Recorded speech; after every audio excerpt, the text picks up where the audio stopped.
요즘은 스마트폰과 SNS를 빼고 생활하기가 어려운 시대이죠. 폴트립의 SNS에서 당신은 그리스도인 인간은 이런 환경에서 우리 그리스도인들은 어떻게 살아가야 하는지 심도 있게 논의합니다. 폴트립은 소셜미디어를 복음 선포와 권면을 위한 강력한 도구로 보았습니다. 실제로 그는 매일 여러 사이트에 복음에 관한 내용을 올렸고 그 결과 많은 팔로워를 얻게 되었습니다. 그러나 동시에 그는 많은 것엔 비판과 조롱을 받았습니다.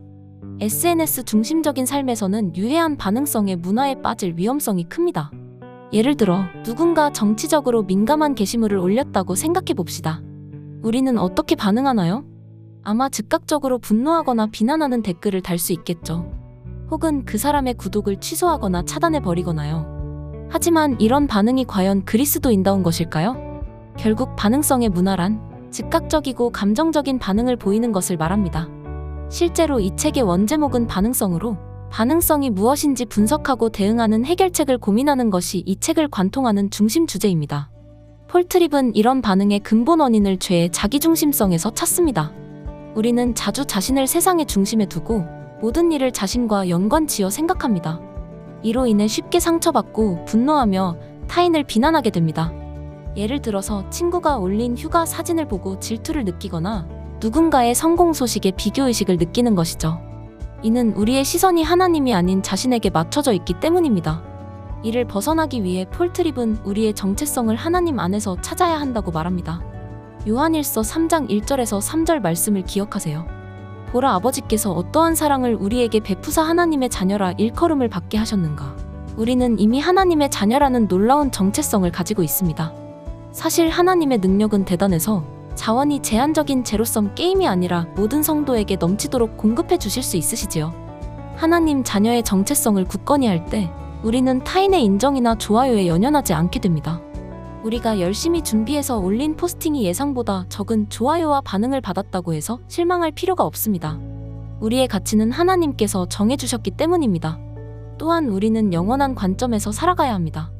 현재의 논쟁이나 갈등이 영원의 관점에서 보면 얼마나 작은 것인지 깨달을 때 우리는 더 큰 평안과 지혜를 얻을 수 있습니다. 폴트립은 SNS 사용에 대한 실천적 조언도 제시합니다. 첫째, 모든 반응을 사랑으로 대해야 합니다. 이는 매우 어려운 일이지만 우리를 먼저 사랑하신 하나님 때문에 가능합니다. 인터넷을 사용할 때 실제 사람들이 내 앞에 앉아 있는 것처럼 상상해보면 도움이 됩니다. 아마도 더 정중하고 사려 깊은 방식으로 의견을 표현하게 될 것입니다. 둘째, 상황에 대한 충분한 이해를 바탕으로 반응해야 합니다.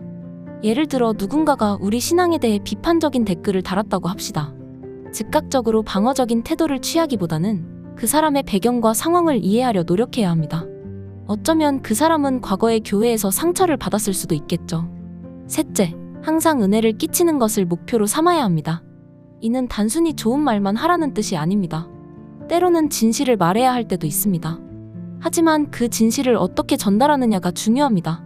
사랑과 존중의 태도로 상대방의 성장을 돕는 방식으로 소통해야 합니다. 제가 특히 인상 깊었던 부분은 예수님의 모범이었습니다. 예수님은 가장 심한 무시와 조롱을 받으셨지만 자신을 방어하거나 분노로 반응하지 않으셨습니다. 위협을 받을 때도 의연하게 견디셨죠. 그래서 예수님은 이미 유해한 반응성의 문화를 경험하셨기 때문에 우리는 그분에게 의탁할 수 있습니다.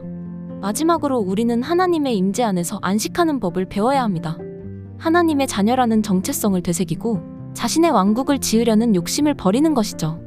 이렇게 자신의 위치를 명확히 알면 하나님이 정해주신 분량 속에서 살아가는 겸손함을 실천할 수 있게 됩니다. 폴트립은 우리 마음이 지상의 보물에 사로잡히든지 아니면 하늘의 보물에 사로잡힌다는 예수님의 말씀을 소개합니다. 우리가 추구하고 소유해야 할 보물은 무엇일까요? 어떤 것을 보물로 삼느냐에 따라 우리 마음과 행동이 달라질 것입니다. 스마트폰과 SNS를 사용하면서 부디 하늘의 영원한 보물의 가치를 두었으면 하는 소망입니다. 올바른 반응이 올바른 삶으로 이끄니까요. 하나님의 자녀인 당신은 다른 정체성이 필요 없습니다.